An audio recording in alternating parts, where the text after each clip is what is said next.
Well, hey, young adults, I am excited to have with me Andy Steiger, and he is here to be sharing with us about this topic of technology and transhumanism. And this is going to be the last week of the series that we're in called What Does It Mean to Be Human? And I'm just really excited for him to be sharing his insights with us today. And Andy, you have an interesting kind of portfolio of experience that I'd love to hear from you in a sec on. You used to be a young adults pastor at Northview, a great church out in BC, and then you founded and lead Apologetics Canada, and you're doing your PhD right now in Scotland. So tell us about, just like kind of who are you and kind of what's your passion, your ministry right now? Yeah, thanks, Josh. It's good to be with you. Done a number of things, that's for sure. I just recently stepped down in September as the young adults pastor at Northview. I was there for 7, almost 8 years, somewhere around there. And before I actually started at Northview, so 10 years ago, I started an organization called Apologetics Canada. If that's a new word for you that are listening to this, apologetics is a Greek word. The word comes from apologia, and it means to give an answer or a reason. And specifically, as it's used in the Bible, to give a reason for the hope that you have in Jesus. And so we're encouraged, commanded to be able to do that and to do it with gentleness and respect, as Peter says in 1 Peter 3:15. So the goal as an organization is just to encourage people. It's to help them to have hope in Jesus and good reason, and then from that to share their hope with the world, a world in desperate need of hope. So we've been doing that for the last 10 years, and as I got into that, I think about actually halfway into running Apologetics Canada, I really felt called to do my PhD. So I'm at the very end of my doctoral work. I have just a couple of weeks remaining. And so I've been doing this for 5 years. It's almost killed me, but I'm just about done. And yeah, I fly out to Scotland, to Aberdeen periodically. That's where I'm doing my PhD. And I've gotten to travel around Europe, which has been fun, particularly the UK, Ireland. And then I've had to do some stuff in the US as well with the doctoral work. And so the doctoral work is on the topic of what it means to be human from a philosophical perspective, the subject of human ontology. And then theologically, how do we answer that question from a Christian perspective? So that's the work that I've been doing, and the book Reclaimed comes out of that. Yeah. Well, I love the book. It was for any of our young adults looking for a great book to read. It was one of the kind of inspirations and source texts for this series. And one of the things that I think you did really well in this is that you talked a lot about the history of how humans can dehumanize other people and how that's just such a risk. And a big part of the series is looking at, like, why do humans have value? Why do we have, human rights? What does that mean to have inherent dignity? And so where do you see, just right now, like, where do you see the conversation moving around this topic? And specifically in the area of technology, what do you think technology is doing to our view of humanity? And is there anything kind of that you're seeing that we're moving towards that's a risk for dehumanizing other people? Yeah. So one of the reasons why I bring history into the equation, if you will, or up so much, is because I think that there's a lot that we need to learn from history. A lot of my doctoral work was really looking at the time period before and after World War II, which are an absolute crucial time period to understand some horrific events that took place historically, such as eugenics, which is a Greek word that means well-born, and was the motivating factor for Nazi Germany and what they did with the Jews. And so it's interesting that when we see, from the perspective of the Holocaust, for example, immediately after that, you have this body that comes together under the UN, crafting what's called the Universal Declaration of Human Rights, that we often quote without even probably thinking about, with regards to saying, the humans, and this is how it begins. It says that humans have inherent dignity, equality, and inalienable rights, meaning rights that can't be taken from you. So they wrote this document the year after, World War II ended. And the purpose behind the document was to say, hey, look, what we just went through as a society was horrendous. We don't ever want this to happen again. And for it not to happen again, this needs to be held as the truth. Again, this idea of inherent dignity. And the idea of inherent dignity means that dignity is something you're born with. It's inherent. No one gave it to you. You came into the world with it, and nobody can take it from you. In fact, that's what inalienable rights means. It means you can't take it from you. So the question, though, that we've been struggling with as a society post World War II is that true? Is it true that people come into the world with dignity? Or is dignity something that people earn? And so I think that this is a very relevant topic to today. This is something that we as a society are struggling through multiplicity of ways, which I'm sure we'll get into today. But as I look at where we've come from, and as I look to where we're going, I think it's interesting that, last year I had the opportunity of speaking at Cambridge University and the World Congress in Philosophy of Law out in Switzerland.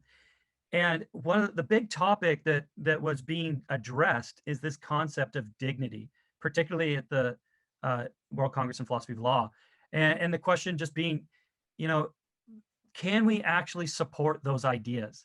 It's one thing to pay lip service to them, but it's another to actually say that it's true and that we can support it. So one of the things that I'm noticing is that a lot of people historically and currently are identifying dehumanization, and everyone's condemning it, that it's bad. We know where it leads to, to horrible, horrible things that people have done to one another. But yet in the literature, where there's just an absolute vacancy, is any positive argument for what these things are, particularly what it means to be human or what it means to have inherent dignity. Like there's a real need to address that issue. So a lot of my doctoral work, even with regards to this book, is seeking to give a positive argument for our humanity, because it's just lacking right now. And I think, honestly, Josh, that's what we're seeing going on in social media right now. We're seeing the fallout of a society that's losing its grip on truth, society that's losing its grip on our humanity in the different ways that we dehumanize each other. And I think, social media is one example of that. Yeah, no, for sure. And I think this year too, like it just feels like things have been building. And then this year, like stuff's just really boiled over in a lot of areas, stuff with, I think the pandemic has brought up lots of questions. I know for my wife as a nurse, like she's definitely felt at times like people are going, hey, you know what? Turns out this actually doesn't affect anyone if they're not like super old. So who cares? And she's like, okay, but do super old people, like, do they matter? Like, are they humans? Like, do we care about them? And then also, obviously everything around Black Lives Matter and with George Floyd and the conversations around like, hey, how do we value people and how we set up a country and government and systems that actually honor people. And I think just in general this year, as we move to the elections in America and what's boiling up there, like, why do you think this is such a hard conversation for all of us to have without it kind of just like building to like this like impossible debate where it's just like these super divided sides and people can't have like a nuanced like with humility and gentle conversation? Why is it just so divisive, you think? I think that we've been building to this place for a while. Like when I was doing my master's degree 11 years ago, we were having lots of conversations back then about how we were in a culture war. It's just people didn't realize it was like academia knew that we were in a culture war, but the rest of society hadn't caught up to the idea that they were in a culture war. And I think we've all now kind of realized we're in a culture war. But then I think what also took place is I think social media exasperated the whole thing. You have a number, like you have like a perfect social media storm, if you will, right? Where, with just a couple years ago that post-truth was the word of the year. So we had, as a society, we're giving up on truth. And then yet at the same time, you've got these mega companies that are earning huge profit off of ad space with social media.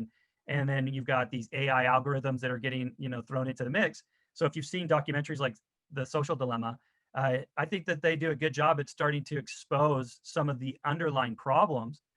But everyone that I talk to is in agreement that the cornerstone issue that we're dealing with as a society right now is the question, what is human? What does it mean to be a human being? And the reason why this is so important is because all of our research has shown that if you don't see somebody as a human being, and if you reduce them in your language, if you reduce them in the way that you see them as something less than human, then you will treat them as less than human.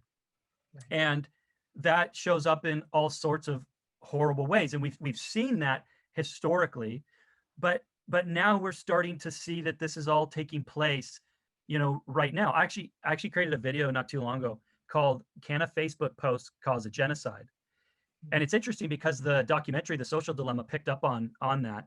I write about it in the book because it happened in 2018, where the UN declared, as did other governing bodies, declared that a genocide was taking place in Myanmar. with among the Rohingya people. But what was a real shock to everyone was what was causing it was Facebook. That was one of the main culprit. And I think what's interesting there is if we were to rewind the historical tape, you would see that propaganda was promoted through things like posters and speeches back in the time of Nazi Germany. When you look at like the genocide of the Tutsis, the Hutu used the radio. We're into the 21st century, right? Where what is the machine for propaganda for today? It's social media. Now I'm not saying that Facebook is to blame. I think people are, but I think we have to come to recognize that these sorts of tools, such as technology, can be used in really terrible ways to demean one another. And I think sometimes we even do it unknowingly. Oh, that's really interesting. The even just where you ended there with the unknowingly, because I'm sure a lot of our young adults who have watched The Social Dilemma, if you guys haven't, it's on Netflix. Really would encourage you to take a look at it. And as we think as followers of Jesus about like how do we respond? Do we just like become nomads? Do we just go like set up a monastery and be Amish, do whatever? Like, do we just run from all this, or how do we respond? And I guess I'd love to hear what are your thoughts specifically around technology, social media, on a micro level, so like our habits, our personal choices, but then also on a macro level in terms of like policy and in terms of like people who some of our young adults are in places of management or are teachers or in nursing, and they're in areas where they can start to influence wider society and culture. Like what should we be doing as followers of Jesus with this? Yeah, that's a huge question. So let me try to like give you some of my own perspectives as I've been dealing with this. The first one is this: I think we need to recognize that our culture, particularly here in North America, has been slowly moving into a shame-based culture. And social media drives that narrative a lot, such that you either toe the cultural line or you are shamed online, whether that be through Twitter, Instagram, Facebook, whatever it might be. And we've all seen those shame moments. In fact, there's a great book out there called "So You've Been Shamed" or something to that effect. And he just kind of highlights some of the major ones that you and I know about. But these happen to all of us day to day. And I think that we need to be mindful of the sort of shaming that goes on online. And I think that we need to stand up to that, quite honestly. I think when we are being shamed online, that we can identify it and call that out. So in fact, again, going back to that video, can a Facebook post cause genocide? In that video, I share a moment where I was shamed online because of an interview that I did that just didn't, meet the social, ideal of that this is or what's socially acceptable in today's culture. And so then you get shamed. And I think the whole shame culture is really dangerous on the one hand, because you can experience that shame. And I think the Social Dilemma again brings up the whole subject with the sort of shaming, body shaming and whatnot that happens with teenage girls these days. And the rates of anxiety, depression, suicide are crazy high. And I tell you, from somebody who's been in ministry for 20 years, like I have seen that firsthand, that progression. And so I think that we need to be careful of that you can easily fall into that idea just tacitly, right? Where all of a sudden you start having these ideals of what you should look like, or how you should behave, or how you should dress and whatnot. So I think that affects many of us. But think about the shame-based culture also, though, has this other implication that I think is so fascinating, and that is that our culture is all about the way you behave. And so you get shamed to change your behavior, but it doesn't actually change the way you think or feel. You just suppress that. And that really just pushes the division, doesn't it? Because now you don't feel heard, you're angry, and now you kind of find your tribe and you get entrenched into that tribalism. And then you just have these clashes where we just fight one another. I think the Christian faith is so beautiful in that it is not a shame-based system. It's a forgiveness-based system, and that there could be reconciliation. It's why I call the book Reclaimed, is that in Christ we are reclaimed. It's not that we weren't human. We were always human, but we've been restored to the type of humans that we were meant to be, the kind of people who love God and the sort of people who love one another. That's something that actually has to change from the inside out, Jesus talks about. Yeah, that can't just be hypocrisy, which is just an idea of saying that can't be just acting, right? Because that's what shame-based cultures do. That you just act to fit that's what you're supposed to be like, instead of actually a heart change that changes who you are as you seek to love God and to love people. My point in bringing all that up is I think as Christians, our desire then should be to see our humanity correctly and to see the humanity of others correctly, even online. Which what I've been seeing lately is the dehumanization online has just become so easy. And I mean, I don't even think I need to convince people of this, but I mean, if you needed convincing, you just go read some YouTube comments or go read a couple of Reddit links or chats. I mean, you can easily see this. For me on Facebook or whatever else it is, I've seen this overwhelmingly where we treat each other as pixels. We treat each other as machines and not as human beings. And so it's very easy online to be able to say whatever we want to one another. Before I say anything more, what are your thoughts on that? Yeah, like I think as young adults, the challenge that I've been seeing as I've been talking with young adults this whole summer and now into the fall is like what does it mean to stand up for justice, to stand up for what we believe is right? What does it mean for us to try and like bring, like, even we talked a lot this last year about like bringing the kingdom, and what does it mean to like bring the fruits of the kingdom into this world, and to go like, hey, here's what we want to see culture and society look like.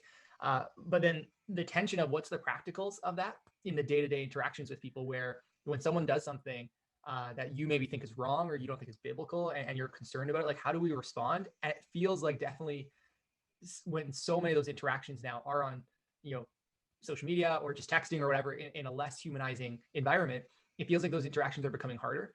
And it also feels like we're trying to now, it feels like there's a platform to speak to a larger audience for most young people. So it's not just, hey, I have my 6 friends and one of them said something that was mean or rude or inappropriate or racist or whatever, and I need to like correct them. It's like, hey, I'm watching hundreds, if not thousands of people, and I'm interested in maybe correcting those people.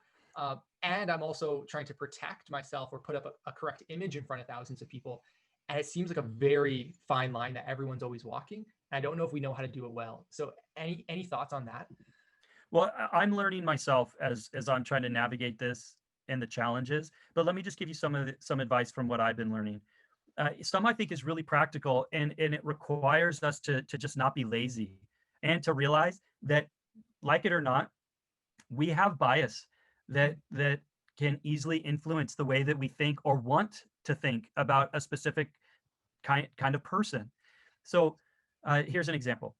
I was speaking at a conference at Edmonton not that long ago, and a lady comes up to me after the conference and tells me about, because I was speaking on dehumanization. She goes, wow, she goes, I just got this, just saw in my social media feed this article about Muslims and about how they dehumanize women and they treat them like animals, and it had something about this new law in some Muslim country where they had declared that animals were more valuable than women, something to that effect.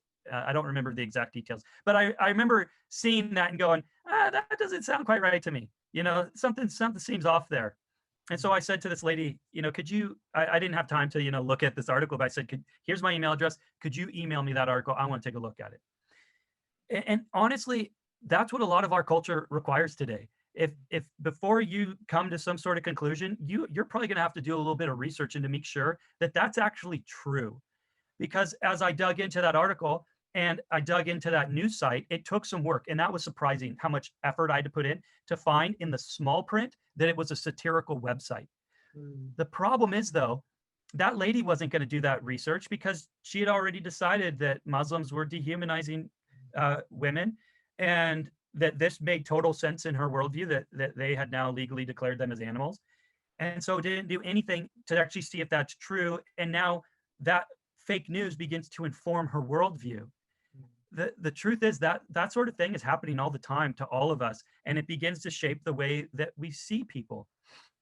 And so, on a very practical note, I think that there are moments in our lives where we just need to take stock and just say, hey, am I seeing people correctly? Yeah.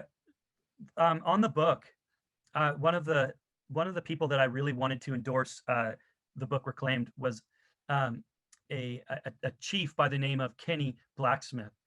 And I really appreciate this guy because, I heard him speaking in Ottawa a couple years ago, and he was just challenging people in the area of forgiveness and reconciliation, and that at times our worldview can become bent and we can start to see people incorrectly. And this is a guy who he's a hardcore Christian, loves Jesus, and Christ has just transformed his life. He's a great dude. Actually, let me just grab this. This is what he said. I think this is indicative of him. He says, "This book opens the gates to reclaim our birthright as a people of God made in his image." And Kenny really lives that out. And one of the things that he did at the end of his talk that I thought was just brilliant is he offered a hug for anybody who wanted to start over. And I remember I took that hug. I'm all about some reconciling hugs, man. And I went forward, and that allowed me to start to get to know Kenny as well. But I just realized, man, there's some things going on in my worldview that aren't healthy. They're not true, and they're demeaning. I've drunk the cultural Kool-Aid on certain issues, and I need to restart. I need to seek forgiveness and make sure that I'm seeing people correctly.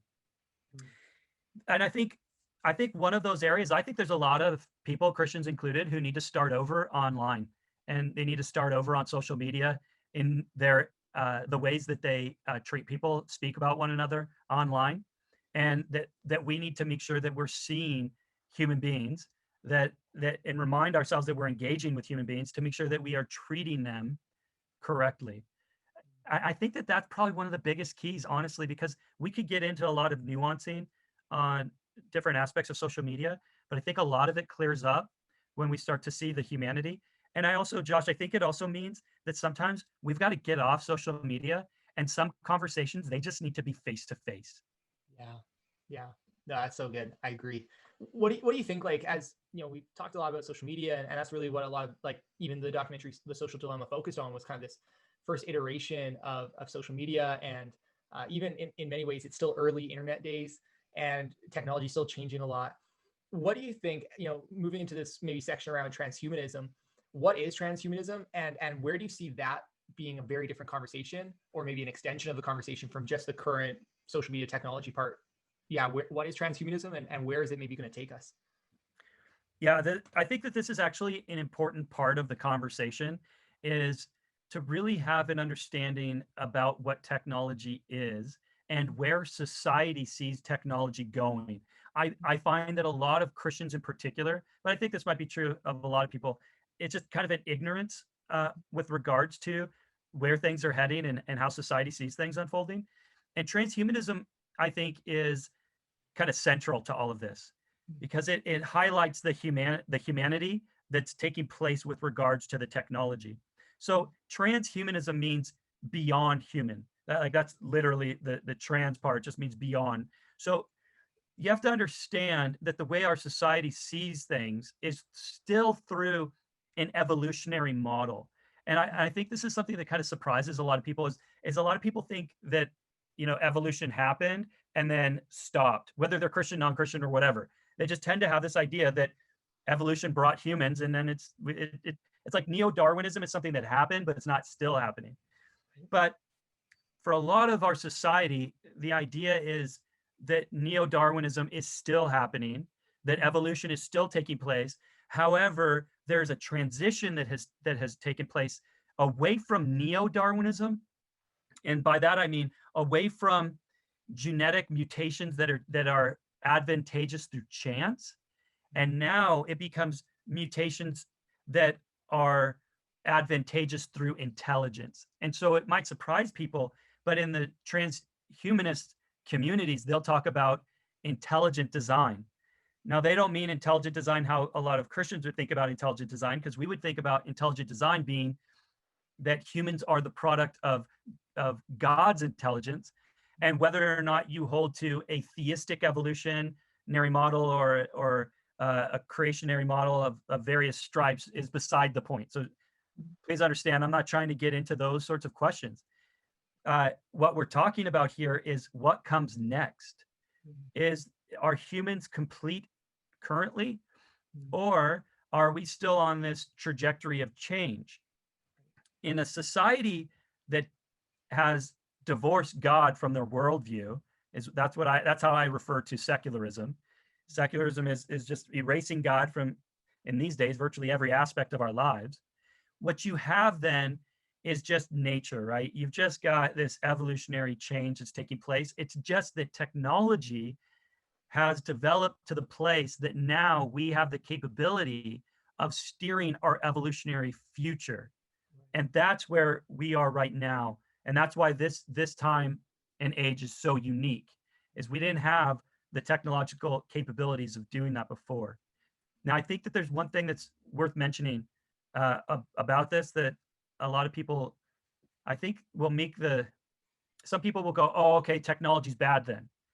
Well, no. I mean, technology isn't bad. Technology's been with us for thousands of years, because the reality is that we've been using technology, from making shoes to clothes to eyeglasses to cars or whatever, right? Like, we've been using technology, and we've been integrating ourselves with technology for years. I mean, think about this, Josh, and this is where it starts to get really complicated, because this is transhumanism. I see that you're wearing eyeglasses. So notice the progression technologically that we've gone through as a society. We started with no eyeglasses. We moved to technology allowing us to get to the place to be able to have eyeglasses. And then technology advanced to contact lenses. And then it advanced to laser eye surgery. So now we're in this really funny new place technologically, where we're asking ourselves, is it permissible to pop the hood, if you will, on the genetic code and to correct my eyesight genetically? And if I do so, is that morally permissible or not? Right. Does that make sense? Yeah, and I've been following. There's a organization out there called Singularity University, and they talk a lot about kind of this idea. And I've been following what they're doing to try and understand it. And they've been talking about recently, like things like like blindness, like people born blind. That's probably gone in the next like two to 3 years. And they're talking about things like Alzheimer's might be solved in like 5 to 10 years. And they're talking about even like cancer and it seems like there's always been this discussion of like, hey, we're gonna like fight and beat these diseases and these genetic mutations. But it seems like because of CRISPR and all that, it's now really accelerating. So at what point do you think we cross a line of, like, for example, I know one of the conversations that's tricky is like, what about someone who's born with Down syndrome? What is our responsibility? Is it okay for us to go, hey, someone born blind isn't ideal, so let's try and fix that? Is that okay? But what about someone who's maybe, in the womb, we can see, hey, they're probably going to be born with Down syndrome. What do we do with that? Or I've even heard of like the more of the enhancement idea of, well, I want my kid to have blue eyes so I can make that happen. Or I want my kid to be X, feet tall so I can actually influence that. Are we moving to a point where we're overly creating ourselves? And where does the line between like health and medicine and then like unhealthy tinkering, where is that? And what do we believe, I guess, as Christians, even like, what's the theology of that? Well, first, let me back up and start with, for those that are unfamiliar with the singularity, there's a guy by the name of Ray Kurzweil, and he wrote a really influential book called The Singularity is Near. And in that, what he talks about, this is something that also gets brought up in The Social Dilemma, is the exponential growth of technology. And so he's a futurist who just says, okay, if we look at this trending exponential growth of technology, it means then that things that we once thought were going to be either impossible or way, way into the future are actually going to be in our lifetime. And so, you look at the exponential growth of technology, and if it can continue on this path, it does mean that we're going to see some incredible advancements in artificial intelligence, for example, or we'll see some incredible advancements in our ability to tinker with human DNA. And you're right, CRISPR has opened a window, Pandora's box, really, of genetic possibility that once would have been sci-fi, but now is, oddly enough, not only is possible, but is actually quite economical. It's not even expensive to do some of this. However, I don't want to pretend like this is simple stuff, because it's not. And that's one thing that I always give people as a cautionary tale, that you need to understand that a lot of what we'll often hear about, oh, the future is going to be like this, is being sold by not the actual engineers, but the futurists that are trying to sell that. And there is a big divide between those two camps of where we actually are and can we actually go to to those places. Because I mean, to give you a simple example, look at how simple the coronavirus is, and the whole world has come to a standstill. So it's like, oh, we'll be able to cure blindness in 2 years. Yeah, but we can't even deal with a vaccine for this simple virus. I mean, and my point just being this is complicated stuff. Biology is crazy complicated. And so I think we need just a healthy dose of reality. And truthfully, I think that this pandemic has really humbled us to go, maybe we're not as smart as we think we are. And maybe we're not as far down the biological, track as we thought, with being able to do this sort of stuff. But that aside, you're raising some really big and important questions that I firmly believe, whether or not, we could cure blindness in 2 years or not. The truth is that we are currently living in a transhumanist era. And as Christians, I think that this is going to be the number one theological question that we're going to have to wrestle with. Again, it's a subset of what does it mean to be human? Because it really raises all sorts of profound philosophical questions that are difficult to answer. We've never, as a society, had to answer these before. And just think about that one for a moment, Josh. Normally, when we deal with questions like, why does God allow evil? Or, does God exist? Or, these typical apologetics questions, we have thousands of years of deep and profound thinkers to draw from to figure out where we sit on these issues. We don't have that with this. This is brand new. I can't go back and read Thomas Aquinas's view of genetic mutation and whether or not if human enhancement means that you're still a human anymore. Like we just don't have that. But it's one of the reasons why I did the PhD that I worked on, is because I do believe that we're going to have to build this, what we call theological anthropology. We're going to have to create a more robust understanding of what a human is, not just as Christians, but as a society, if we're going to be able to deal with these questions that you're bringing up. So let's just jump into this real quick, and so people can start to get a feel for how complicated it is and also emotional that it is.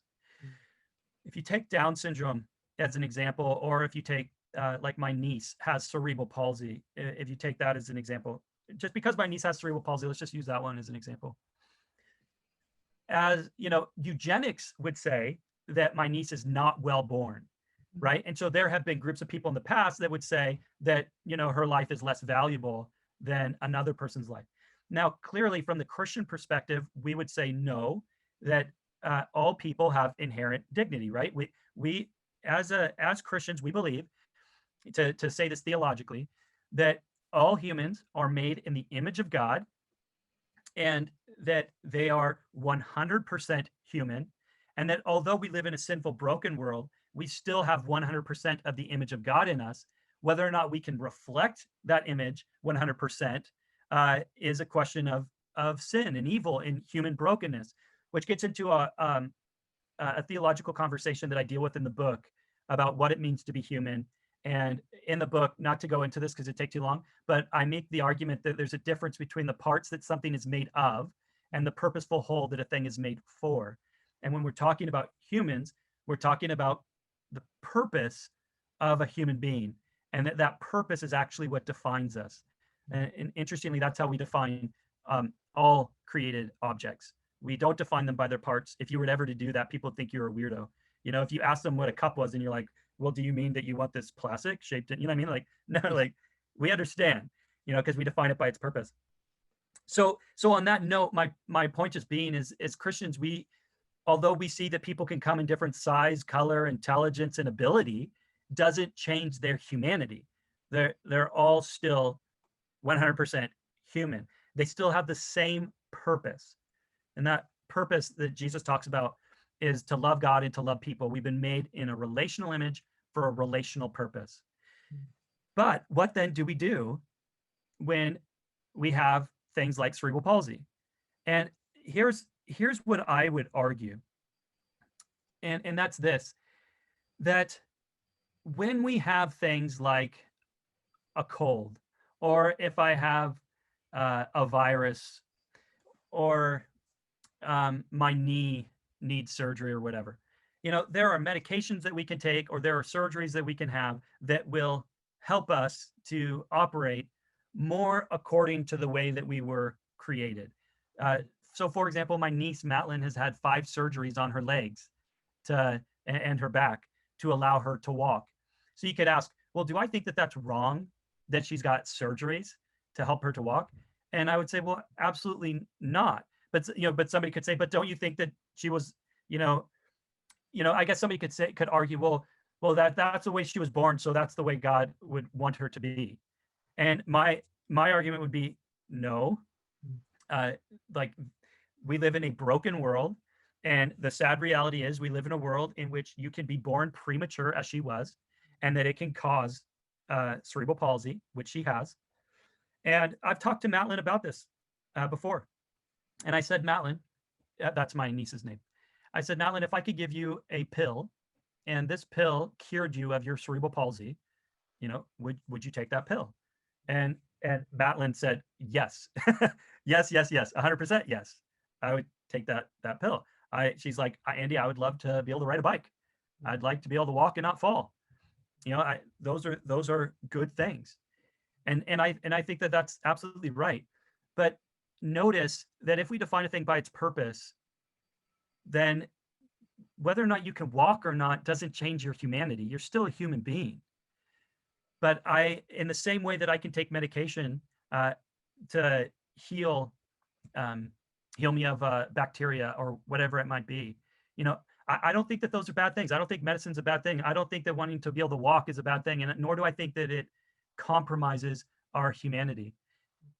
Now, you could push back on that and say, okay, but what if I want to walk really fast, or I want to be able to run really fast? Yeah, like where's the baseline? I guess that's what I was thinking as you were talking. It's like, where's the baseline of this is what you were created for versus like here's now moving to enhancement, or here's moving to, yeah, like, hey, I believe that I was supposed to be born in a certain body shape, so I want to move towards that. Where's the line of like where that's appropriate and where is it not? And especially like if parents are making these decisions for children that they're gonna bear, are they allowed to say, well, I think my kid is supposed to be X smart and this tall and this fast, and I think that is maximizing their humanity, so I want to make them that way. I want to make them the best human they could be. Like what do we say to that? Yeah, again, these are really challenging questions, and it might surprise people though that these are questions that you're already dealing with, but they don't bother you as much. For example, I can go to the gym and I can work out and I can get stronger and I can run faster and I can lift more weights. Is that bad or wrong? Most people would have no problems with that sort of thing. It's just, it seems to me that what bothers people is the idea that we could pop the hood on our genetic code, fiddle with things, and all of a sudden you look like Arnold Schwarzenegger, right? Yeah, it's like cutting corners and like cheating the system. Yeah, I think it's cheating the system that seems to bother us more than anything.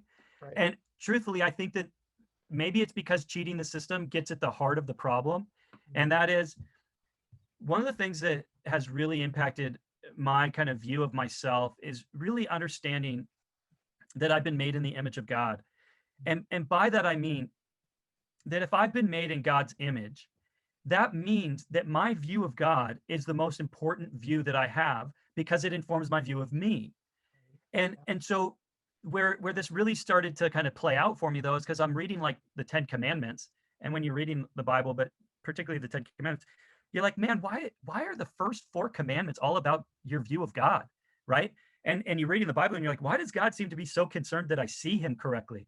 And there were a while in my life that I thought, God must have like an identity, crisis going on or problem. Like, what is his issue? And then the older you get, you start to realize, no, God doesn't have an identity problem. I have an identity problem.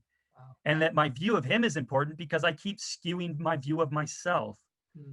And so I think that these become difficult questions to answer if we try to, answer the ethical questions of life that are divorced from our relationship with God. And I think once we do that, we just find ourselves adrift. We're just lost because, like you said, where's the foundation? What's normal, right? Well, the foundation is completely lost without God. So if we put God though back into the equation, and now we say, okay, you're defined by your purpose. The message of the Bible from beginning to end is you've been created for the relational purpose, a God who loves you, who desires that you would love him and love one another. This, by the way, is in Hebrew, like the Hebraic way of saying this is to love God with all your heart, mind, soul, and strength. That's basically saying everything that it is to be a human being, love God, and as you get your view of God right, you'll love other people. And so I think that this becomes a way for us to navigate through these cultural questions, because I think then it means, you know, unlike a shame-based culture, right? You're dealing with the heart, your own heart, and going, okay, why do I want my child to have blue eyes? You know, why is that important? Why is it important that my child have this level of intelligence? Where we can start to navigate through those sorts of things. However, uh, I do, again, I think that those can be really challenging questions when we think about just being able to pop the hood on the genetic code and go, okay, you're smart. Or for somebody else, you have to work harder at school. I don't know there's an easy answer. I don't know there's an easy answer to that one.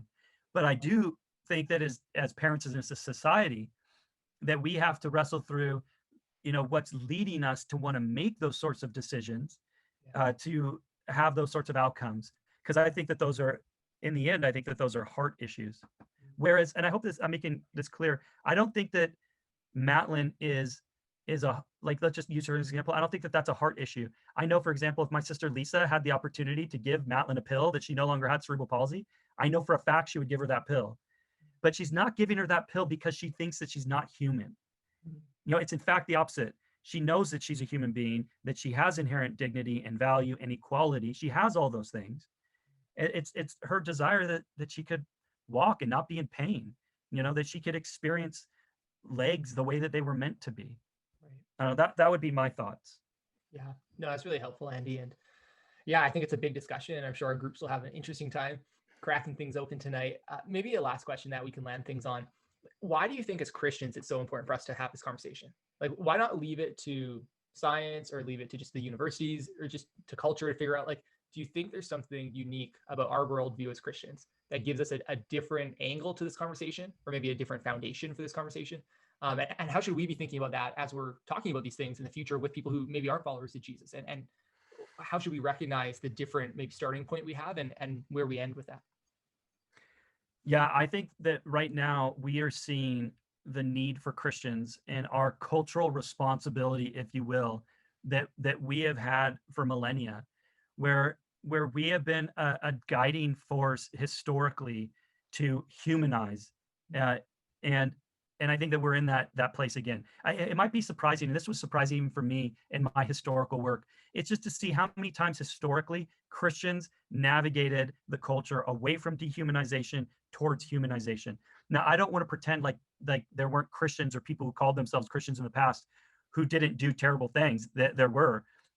However, it's interesting that you would often see Christians challenging those people as well, saying, "Hey, listen, that's not right. That's dehumanizing. That demeans other people. It enslaves other people. It leads to the murder of other people."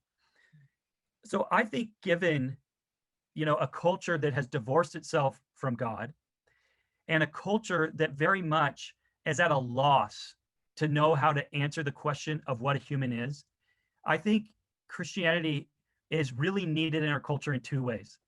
One, we're needed in the culture to be able to give a positive answer to what a human being is. And honestly, in my time in philosophy and in theology, Christianity is it. There's no like other options out there. It's why Christianity is often referred to as Christian humanism.